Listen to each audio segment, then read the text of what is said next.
Hello, everyone. This is a topic that kept coming up over and over again that I had to get in here on YouTube prior to our next In the Inbox series. So I want to go through it with you. If you are a seller or you are somebody who's looking to sell the property that you own in Belize, this session was made for you. We get sellers come to us quite frequently talking about wanting to list their property, sell their property, and not really understanding how the seller financing aspect works. So we're going to break it down for you in the next 15 or so minutes here. And then of course, as you have any questions, feel free to reach out to us directly and we can get those answered for you. So this session was made for you sellers who are selling your property here in Belize. So in a nutshell, what is seller financing? Seller financing is when you as the seller will act as the bank for your buyer. So you're not necessarily getting a traditional bank involved or a credit union involved. You are going to be getting the monthly payments directly from the buyer. Now, the reason that this is really important is because traditional bank financing is not available to foreigners in Belize. So if you're someone in North America, you're typically used to 10, 20% down, financing the balance over a 20, 30-year period. Now, it is not that way here in Belize for foreigners. If you are a foreigner, typically this market tends to be a cash market. Now, what we're tending to see though, is about 20 to 25% of the sellers will entertain some sort of seller financing. And this is important because it opens up the pool to people who are coming here to Belize to buy real estate, because you don't have to put 100% cash down. Now, we understand we worked with many different types of buyers before. We understand, people are on a monthly salary that they're getting from their jobs, or maybe they're going to be inheriting some big cash sum in the near future, or maybe they have to sell an Airbnb home in the meantime, or a second home in order to get the cash to buy down here. And so those sort of things take time. If you want to be able to open the pool to a larger potential pool of buyers, then having and offering seller financing is something that's important. But it is important for you also to understand what this would look like from your selling perspective.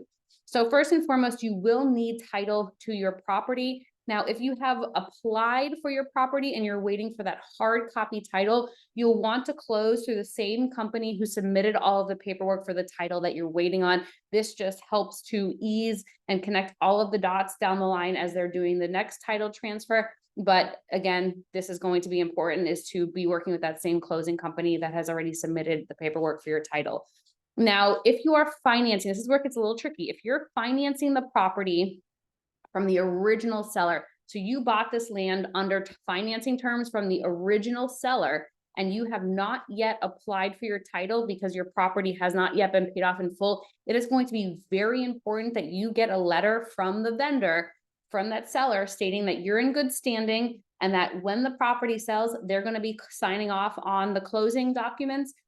And this is really important because the title is still in the name of that original seller. So they're the ones who are going to be needing to sign off on paperwork as well. So this is really, really important that you do continue to maintain a relationship with the vendor, with that person that is still on that original title. Now, if you just have the hard copy title, it just makes everything so much easier. So this is really, I would just highly recommend that you do this if you have that physical title in hand, or you're anticipating getting that physical title in hand. Otherwise, it can get a little unnecessarily complicated. But do note, in Belize, you need that land certificate, the one that you see here on the right-hand side, or in some parts of the country, it's a deed of conveyance. Regardless, you need this physical piece of paper to close on a property. So if you've lost this paper and you want to sell your property, you need to go and get a new one, because the property cannot sell until, or cannot close until you have this physical piece of paper. So this is very important. The next thing that you're going to need is your standard due diligence document. So this is something that's going to typically be required from you, or requested from you by your realtor, but also will absolutely be requested from you from the closing company. And that's going to be an active passport. So one that is current. If you do not have a passport, or your passport has expired, you will need to get an updated passport or a current passport in order to close on the property. In addition to that, you need to have a second form of ID, so typically a driver's license, a utility bill showing your current address. In addition to that, if your property is held in a company, you're going to need to have the Belize Companies Act, the BCCAR, certificate of good standing, and a detailed extract. This is something that you request and get done on an annual basis to ensure that your company is in good standing here in Belize. So that's only if your property is held in a company. And then last but not least, you're going to need to have an active bank account where you will receive the funds. Now, this is really important for you to determine where that bank account is going to be. I say for the Canadians out there, one of the things that you may want to consider is if your seller is, or if your buyer is American, then they're going to have to be transferring a US dollar to Canadian dollar. That's going to get fairly costly. Or we have, for example, we have a seller here who's a Belizean. He's willing to offer seller financing on his property. However, he doesn't have a US dollar account. He only has a Belize dollar account. So this is going to create and probably limit the number of people who would come in and look at seller financing, because the buyer needs to have a Belize dollar account. Otherwise, it gets very costly to do the conversions and to wire funds to Belize here. So if this is important for you to know, talk to your realtor about this, let them know where you're going to be receiving funds so that that your realtor can communicate that with the buyer's agent, because you'll want to make sure this is all lining up as you're going through the process.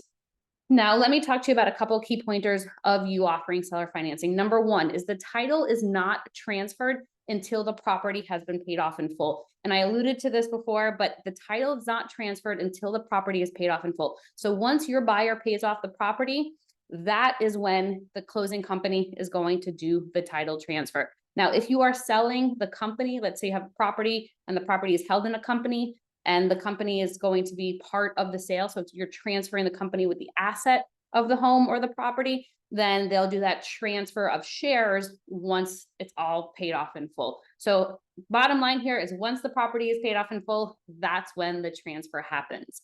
Now, this is something that comes up a lot. What is the risk? What if the buyer defaults? So typically what you'll see is after 45 to 60 days of non-payment, the seller gets the property back, and you can keep any payment that is received towards the property by the buyer. So you get your property back and you get to keep anything that the buyer has paid towards the property already. And again, this is typically after 45 to 60 days of non-payment. You will see the details of this in the promissory note that the closing company prepares for you, but that is a way because the title isn't transferred yet, so it's easy for you to take back that property.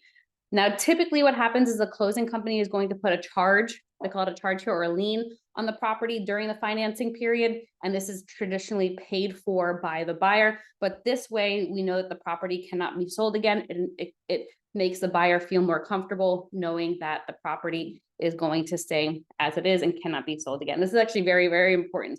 You want to make sure that everybody is comfortable with the transaction. And then, last but not least here is the original title. So like we were saying, in order to close on a property here, you do need to have the original hard copy title. If you don't know where your title is, absolutely locate it because you're going to need it. You're going to be mailing down this hard copy title to the closing company. They'll hold it in escrow until the property is paid off in full. Again, because you cannot close on property here without that physical title. This is a document that's very important to be held in escrow until the property is paid off in full. Again, this is held by the closing company. This escrow fee is paid for as well by the buyer. There is going to be an annual fee that the closing company has in order to hold on to that title. So just as a recap, title isn't transferred until the property is paid off in full. If the buyer defaults, then you get your property back and you get to keep anything that has been paid. In addition to that, there's typically a lien on the property or charge on the property until the property again is paid off in full. That's paid for by the buyer. And then the original title will be held in escrow until the property again is paid off in full. Now let's go through the steps. So let's say you find a buyer, you complete an offer to purchase, you agree on the terms, then you get to the closing process. During the closing process, the closing company will draft a promissory note that both parties are going to complete. In the promissory note, it's a much more detailed process of the financing. So it's determined, you'll note on there that it typically says after how many days of default does the property come back, all of those sort of things. And again, this will be prepared by the closing company. Typically though, in that offer to purchase, the buyer's agent is going to prepare a payment schedule, and then the more detailed promissory note comes during the closing process. Step 2, so let's say the close happens. It's usually the month following closing that your monthly payments are going to start. Now, we did have a seller reach out to us about this. They were offering seller financing on one of their properties. The close went late, and so they wanted to back charge interest to the original closing date. We don't do that here typically because there are many reasons why closings can get delayed. And it's not necessarily something that is anyone's fault, right? It's just a little bit of this, a little bit of that. So we typically start the monthly payments the first of the month following close. Now, I would highly recommend that you and the buyer get together beforehand and discuss how payments are going to be made to ensure that by the first of the following month, it's all ready to go. This, again, is important because you want to make sure that you are both on the same page about how those payments are going to be received. Once the close happens, then the closing company will actually introduce the buyer and the seller so that you're connected via email. They put your phone numbers in there as well in the email so that you can connect about this. Now, this is important. I would recommend, especially for folks who have access to Zelle, Cash App, PayPal, this may be a method that you want to look to collect the funds, because there's no payments, like an ACH, essentially, there's no fee on either end, which is great because wire fees can get costly, right? $25, $35, $50 US per month can certainly add up. So again, this comes back to one of the initial points that we talked about, is understand how you want to receive that money. And then that way your agent, your listing agent, can communicate that with the buying agent to ensure that it makes sense for both parties.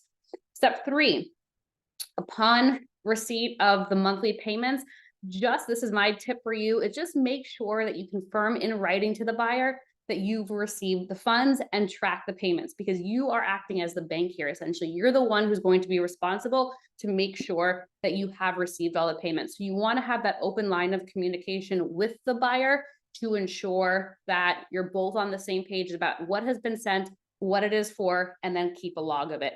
And then step 4, once the property has been paid off in full, both parties will notify the closing company, and then the closing company will begin that titling process. So this is best to do via email where both parties are copied in, include the closing company in there, and then they are going to ask you, the closing company is going to ask, well, they'll ask the buyer, what is the source of funds? Where did the money come from? That's for a central bank. But you as the seller, you're not going to have to worry about that. So here are the quick steps here.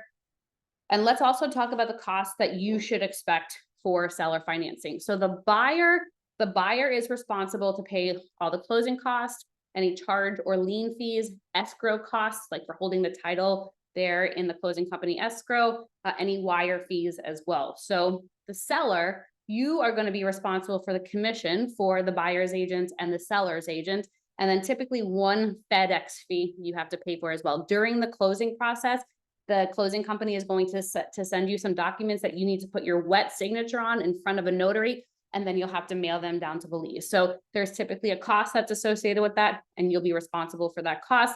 But again, the closing costs are going to be a responsibility of the buyer. You as the seller will be responsible for the commissions that are paid to both the buyer's agent and also the seller's agent.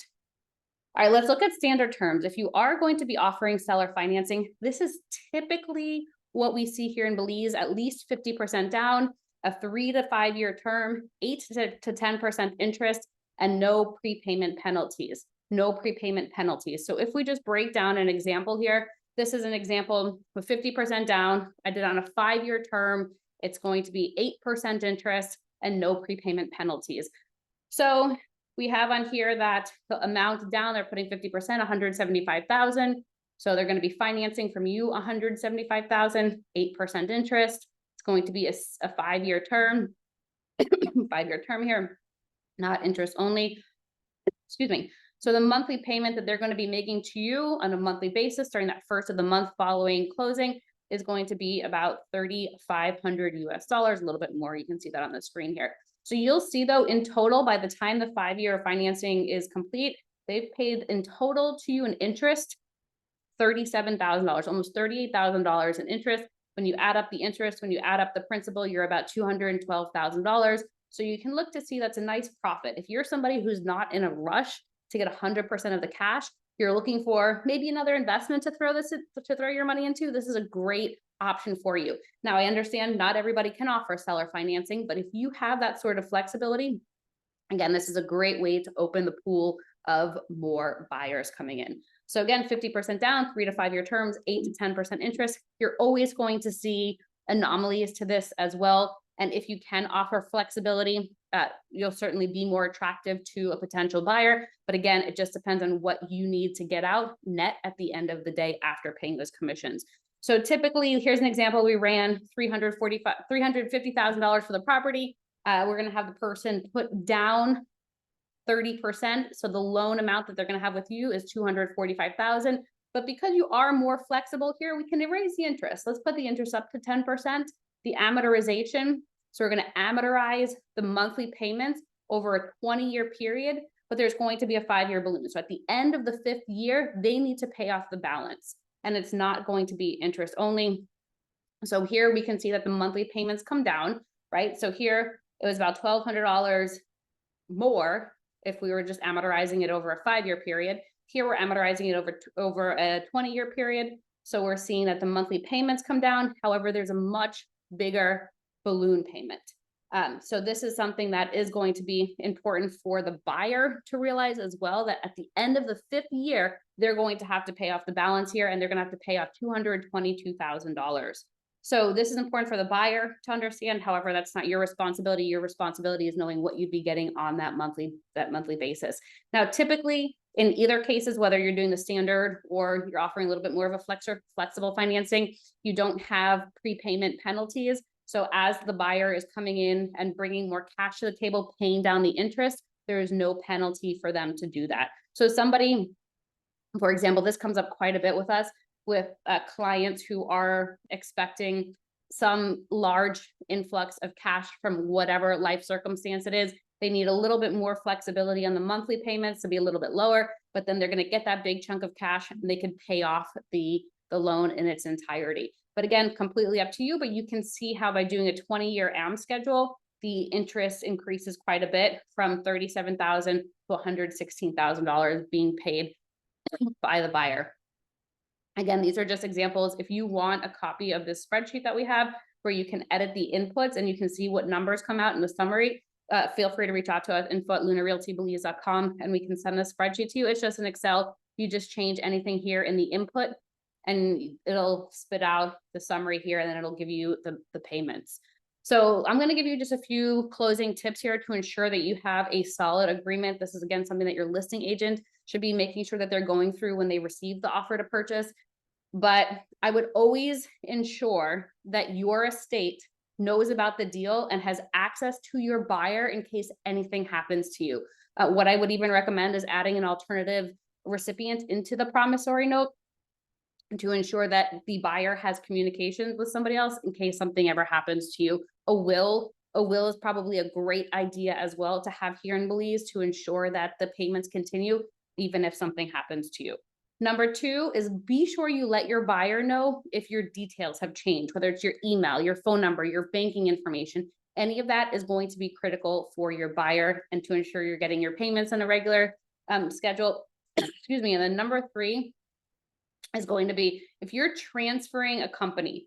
So for example, if you own your property in ABC 123 Limited, a local Belize company, and you're going to be transferring shares of ABC 123 Limited, I would make sure you work into the agreement, or that it is in the agreement, that the buyer is paying the annual fees for that company, and not just annual fees, but property taxes, any fees that would be associated with the ownership, because typically you're still going to offer, and the buyer is going to receive possession of the property on that close date, right? When you receive X amount of dollars that were agreed upon, and then they're going to be paying you those monthly payments, but they're going to be assuming possession of the property. So they should be responsible for any fees associated with that property.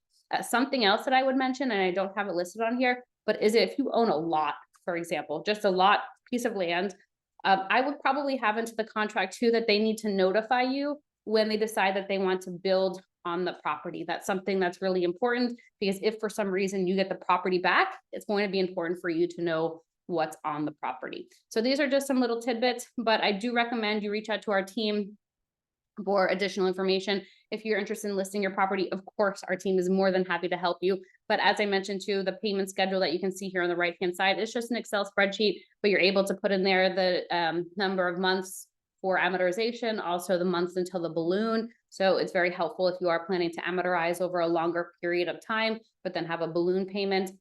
Reach out to us, info@lunarealtybelize.com, info@lunarealtybelize.com. Our team would love to hear from you, and hopefully we'll get the chance to meet you in person at some point. All right, everyone. Thanks again for tuning in and have a fantastic day. Bye-bye.